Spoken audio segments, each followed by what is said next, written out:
صل على محمد وعلى آل محمد كما صليت على إبراهيم وعلى آل إبراهيم إنك حميد مجيد اللهم بارك على محمد وعلى آل محمد كما باركت على إبراهيم وعلى آل إبراهيم إنك حميد مجيد. محترم حاضرین، جیسا کہ تعلق باللہ کے عنوان پر ہم اور آپ باتوں کو شروع کر رہے تھے، تو جیسا کہ اللہ کے نبی صلی اللہ علیہ وسلم تعلق باللہ کی اہمیت کو بتاتے ہوئے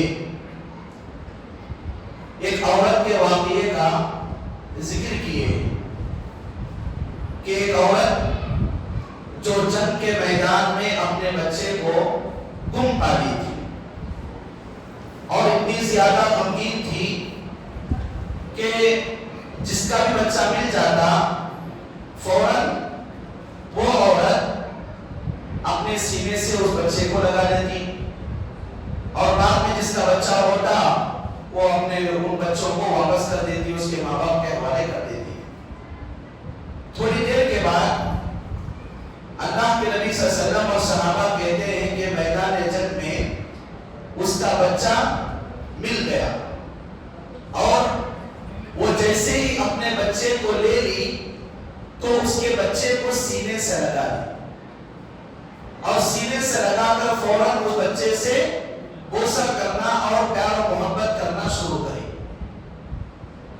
تو اس عورت کی محبت کو دیکھ کر اللہ کے نبی صلی اللہ علیہ وسلم نے صحابہ سے پوچھا کہ اے صحابہ، تمہارا کیا خیال ہے کہ اگر اس عورت کو یہ کہا جائے کہ یہ اپنے بچے کو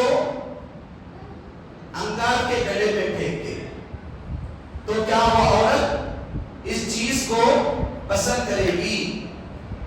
تو صحابہ کرام رضی اللہ عنہم نے کہا کہ اللہ کے نبی صلی اللہ علیہ وسلم، ایک ایسی عورت جس کا بچہ نظر نہ آنے کی بنیاد پر پوری بے چینی بے قرار تھی، وہ اپنے بچے سے اتنی محبت کرتی ہے کہ اگر اس کو کہا جائے کہ ڈال دو آگ کے گلے میں تو ہرگز نہیں ڈالے گی.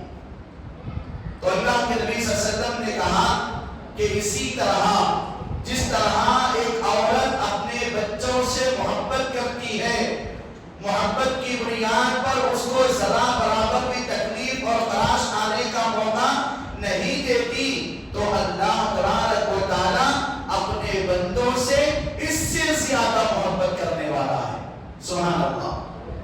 تو اللہ تبارک و تعالی خاموخواہ کسی بندے پر ظلم کرنے والا اور کسی بندے پر جہنم کی آگ کو واجب کرنے والا نہیں ہے. وَمَا أَنَا بِظَلَّامٍ لِّلْعَبِيدِ، کہ میں اپنے بندوں پر ذرہ برابر بھی ظلم کرنے والا نہیں ہوں. تو گویا کہ یہاں پر یہ بات معلوم ہوتی ہے کہ اللہ کے نبی صلی اللہ علیہ وسلم کی اس حدیث سے اور دوسری حدیث سے بات معلوم ہوتی ہے کہ اللہ کے نبی صلی اللہ علیہ وسلم نے بتایا کہ جو آدمی اپنی دنیاوی زندگی میں نماز کی اور عبادات کی اپنی دنیاوی زندگی میں پابندی کر لیتا ہے تو اللہ تبارک و تعالی کی حفاظت میں وہ آدمی آ جاتا ہے. اب جو آدمی اللہ تعالیٰ کی حفاظت اور نگرانی میں آ جاتا ہے تو گویا کہ اس آدمی کا تعلق اللہ تبارک و تعالیٰ سے مضبوط ہو جاتا ہے. اور اللہ کے نبی جناب محمد رسول اللہ صلی اللہ علیہ وسلم یہ دعا کرتے کہ اللہ تبارک و تعالیٰ میں جس سے محبت کرتا ہوں اور جو مجھ سے محبت کرتا ہے، اللہ تعالیٰ تو مجھ سے محبت کر. اللہ تعالیٰ جس سے جو مجھ سے محبت کرتا ہے، جو مجھ سے محبت کرتا ہے، تو مجھ سے محبت کر. تو گویا کہ اس حدیث کے اندر یہ بات پائی جاتی ہے کہ انسان کا اللہ کے رسول صلی اللہ علیہ وسلم سے محبت کا تعلق کب ہوگا؟ جبکہ وہ اپنی دنیاوی زندگی کے اندر مکمل طور پر اتباع سنت کو اپنی دنیاوی زندگی کے اندر اپنائے گا. تو جو آدمی اپنی دنیاوی زندگی میں اللہ کے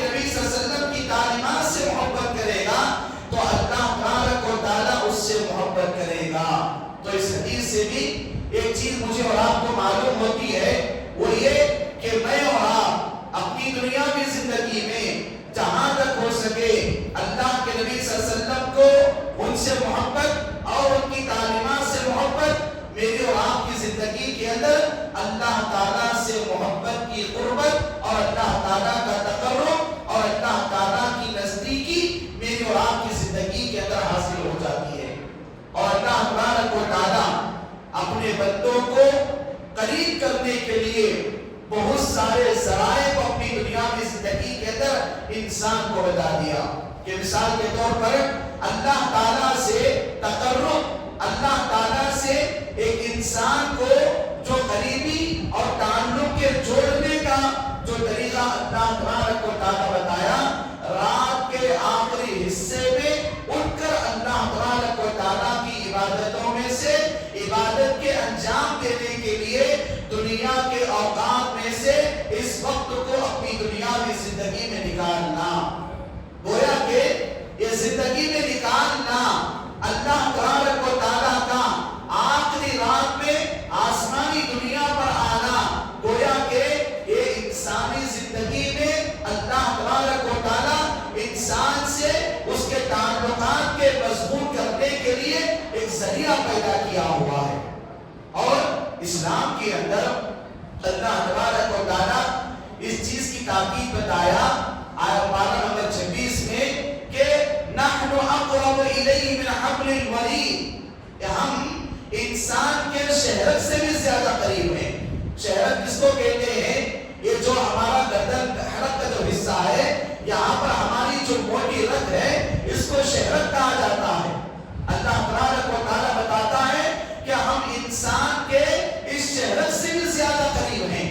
تو گویا کہ انسان کو اپنی دنیاوی زندگی میں ہر حال میں اللہ تبارک و تعالیٰ سے نزدیک اور اللہ تعالیٰ سے تقرب ہونے کے تعلقات کو پیدا کرنا بے حد ضروری ہے، اور اتنا ضروری کہ اللہ تبارک و تعالیٰ نے انسانی زندگی کے اندر ان چیزوں کو بتایا کہ من صلی صلاۃ الصبح فهو فی ذمۃ اللہ، کہ جو آدمی فجر کی نماز کی پابندی کرتا ہے وہ اللہ تبارک و تعالیٰ کی ذمہ، اللہ تعالیٰ کی نگرانی اور ذمہ داری میں آ جاتا ہے۔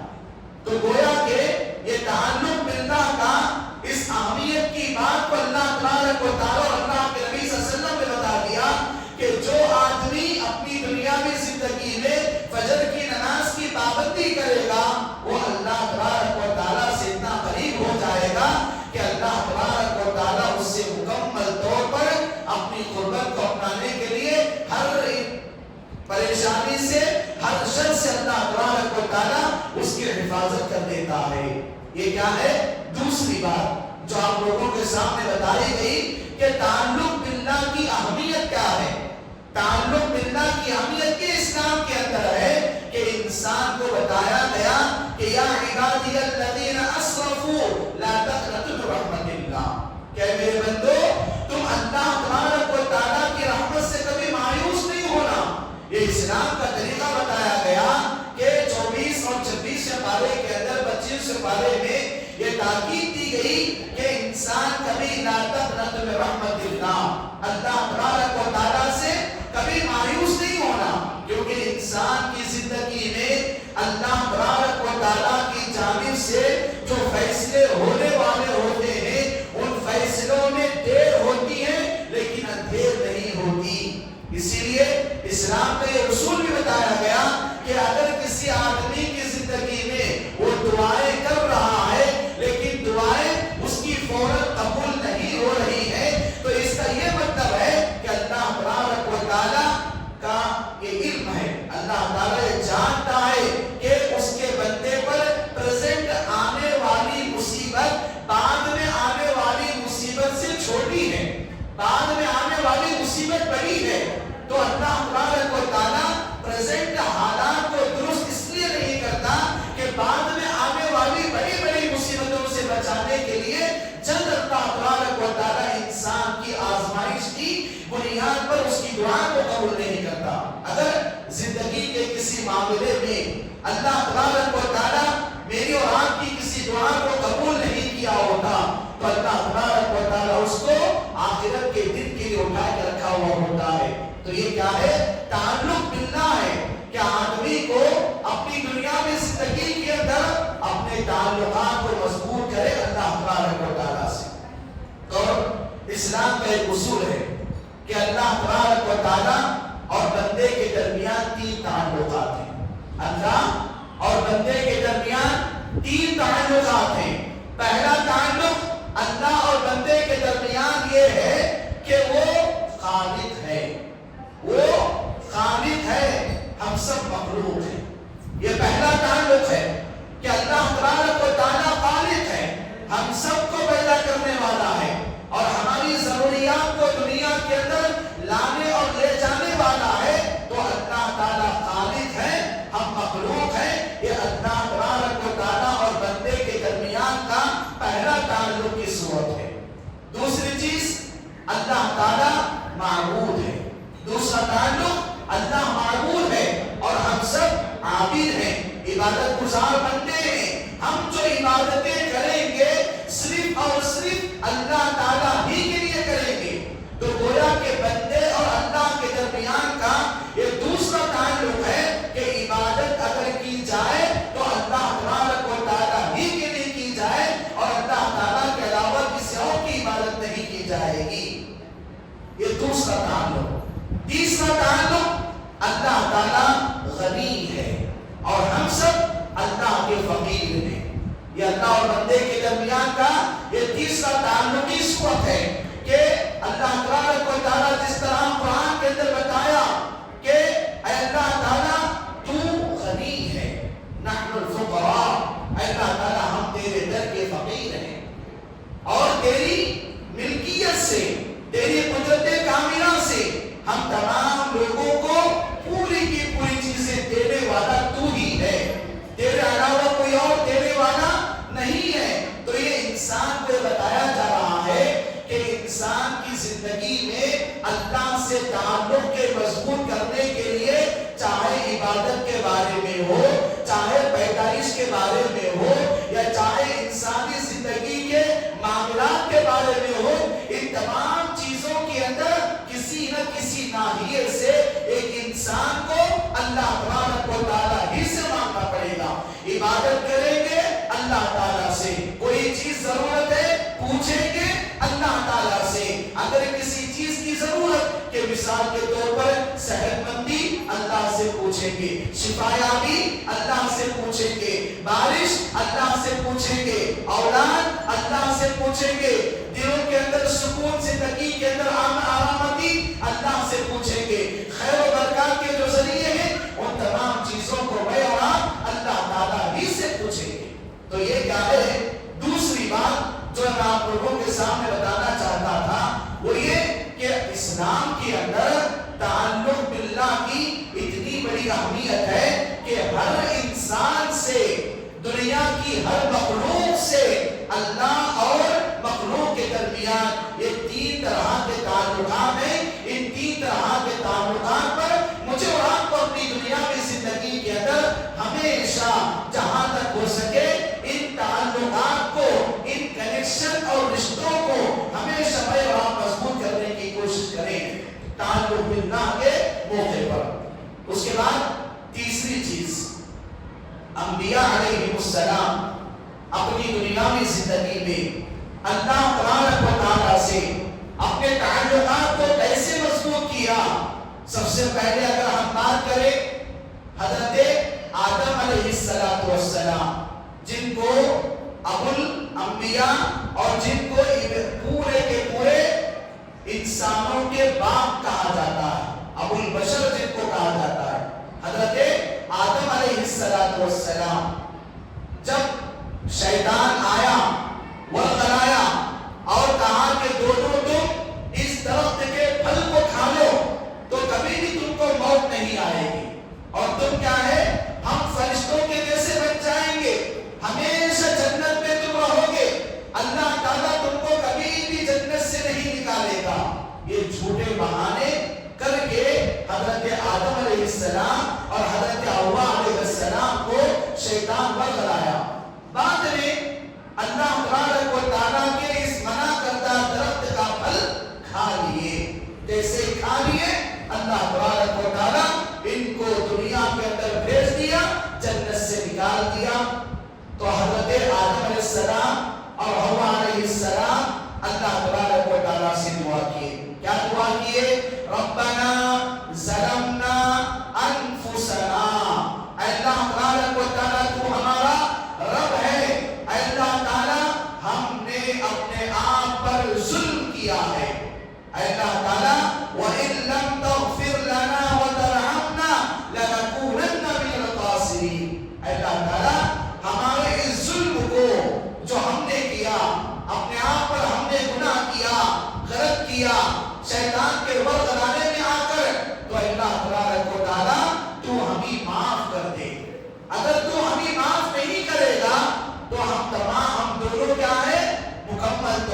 ہوا تو اللہ تبارک و تعالیٰ پھر ان کی غلطی کو گناہ کو معاف کر دیا.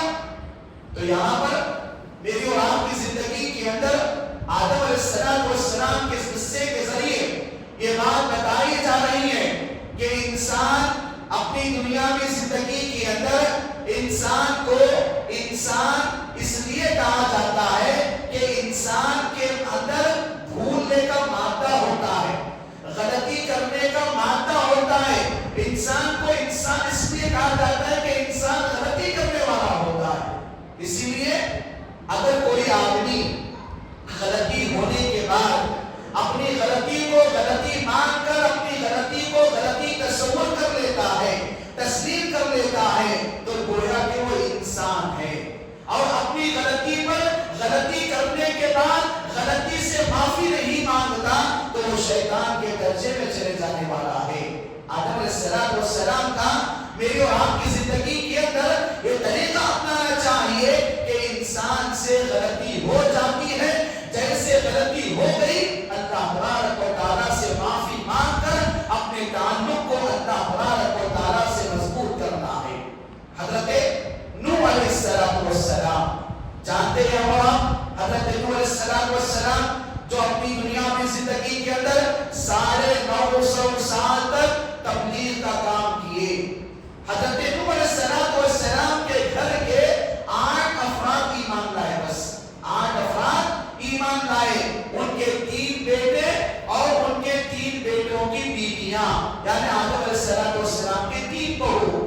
حالانکہ 4 بیٹے ہیں, ان میں کا ایک بیٹا جس کا نام کنعان ہے وہ اسلام نہیں لایا, وہ ایمان میں داخل نہیں ہوا, اور ان کی بیوی اسلام میں داخل نہیں ہوئی. تو قوم نوح سے جو 950 سال تک تبلیغ کا کام کیے, تو اپنے خاندان اور قبیلے کے 8 لوگوں کو اسلام کے اندر اللہ تبارک و تعالیٰ داخل ہونے کی توفیق دیا. تو بعد میں جب طوفان آیا, طوفان کے آنے سے پہلے باقاعدہ اللہ تبارک و تعالیٰ کے خاطر اپنے بیٹے کنعان کو بتا رہے تھے کہ بیٹے تو بھی اسلام کے اندر آ جا اور تو بھی ہماری کشتی میں داخل ہو جا. لیکن بیٹے نے کہا کہ ابا جان میں اس پہاڑ کی اونچی چوٹی کے پاس چڑھ جاؤں گا, آج تمہارا رب اور تمہارے رب کا عذاب مجھے کچھ نہیں کر سکتے. نوح علیہ السلام اپنے بیٹے سے کہا کہ بیٹا آج کے دن اللہ کے عذاب سے کوئی بچانے والا نہیں ہے. باپ بیٹے کے درمیان باتیں ہو رہی تھی. زمین سے وَفَجَّرْنَا الْأَرْضَ عُيُونًا, زمین سے چشمے پھوٹے, پانی کے چشمے فوارے نکلے, اور اللہ تعالیٰ اوپر سے بِمَاءٍ مُنْهَمِرٍ آسمان سے برستا ہوا پانی کو نازل کیا. باپ بیٹے کے درمیان باتیں ہو رہی تھی. پانی بڑھتے بڑھتے پانی کا ایک موج آیا اور باپ کے آنکھوں کے سامنے بیٹے کو بہا کر لے گیا. حضرت نوح علیہ السلام اللہ تبارک و تعالیٰ سے دعا کر رہے ہیں کہ اللہ تبارک و تعالیٰ تیرا یہ وعدہ ہے کہ تو میرے گھر والوں کو معاف کرے گا, اللہ تعالیٰ میری اس بیٹے کو معاف کر دے. تو اللہ تبارک و تعالیٰ بتایا کہ انہ لیس من اہلک, یہ تمہارے آل اولاد میں سے نہیں ہے, اور اس کا عمل غیر صالح ہے, نیک عمل اس نے نہیں کیا. تو آدم علیہ السلام وہاں پر مکمل طور پر اپنی بات کو روک دیے اور اللہ تبارک و تعالیٰ سے معافی مانگے کہ اللہ تبارک و تعالیٰ میں اپنے بیٹے کی تجھ سے مغفرت نہیں طلب کروں گا.